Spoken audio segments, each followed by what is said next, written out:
You're sitting at a cafe table with a friend. They excuse themselves for a moment, leaving you alone. Watch what happens next. Your brain interprets that sudden social stillness as a biological threat. For most of human history, survival depended on the group. Being isolated or appearing disconnected from the tribe was a precursor to physical danger. Standing alone in a public space today flips that same ancient alarm system. Take a look at this logic model. On the left, an early human separated from their tribe. On the right, a modern person standing alone in a crowd. Both scenarios light up the exact same threat center in the brain. Reaching for your phone is an involuntary response. Your nervous system is attempting to regulate itself before you've even processed that you're bored. When you feel socially exposed, the amygdala, the brain's primary threat detector, can become hyperactive. Pulling out a phone acts as an involvement shield, providing an immediate safety signal to quiet that internal alarm. By looking at a screen, you signal to the outside world that you are occupied.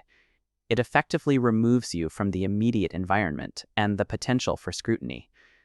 The device provides a symbolic connection to your broader support network.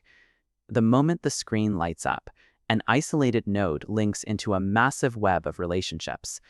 This virtual network mitigates isolation, soothing the nervous system by reminding the brain it isn't alone. If you've ever opened a random app just to avoid making eye contact in an elevator, hit the like button. A piece of modern technology now serves as an emotional pacifier, modulating a threat response that evolved for a world without screens. Beyond threat detection, the reflex is driven by the brain's reward center and its reliance on dopamine. Chronic stimulation causes dopamine downregulation. This graph shows increasing phone usage against a rising horizontal line, the new baseline of stimulation needed to feel normal. As your receptors become less sensitive, this widening gap means you require more intense stimulation just to reach satisfaction. This shift is what makes stillness feel physically uncomfortable. It drives the compulsion to check a screen the moment the environment stops providing feedback.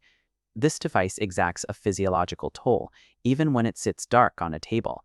Researchers call this ambient anxiety, the background tax of maintaining a state of constant reachability. Simply anticipating a notification spikes cortisol levels, fragments your attention, and can even disrupt sleep. Placing a phone face down or leaving it on silent is a physical response to this pressure. It removes the visual cue that a new interruption is always possible. To manage the potential of being needed by others, the nervous system is forced to run a background process that stays half prepared to switch contexts at any moment. Each time you use a screen to flee a lull in activity, you reinforce the idea that stillness is something to be avoided. This erodes boredom tolerance. The inability to sit with unstimulated moments creates a cycle where any quiet environment feels like a source of anxiety. This leads to social displacement. In this 24-hour timeline, as the block of digital screen time expands, the time spent in face-to-face interactions is compressed. Fleeing into a digital space during these small moments of vulnerability makes it harder to navigate the unpredictable, unscripted reality of being around other people. Keeping a phone in another room or on silent is often an act of self-protection. Intentional disconnection provides a much-needed tax break from the modern requirement of being constantly reachable by absolutely everyone. Practicing the ability to sit with small moments of boredom helps repair fragmented attention. It allows the nervous system to return to a baseline state. The smartphone is a tool, but the default settings of constant interruption can be costly.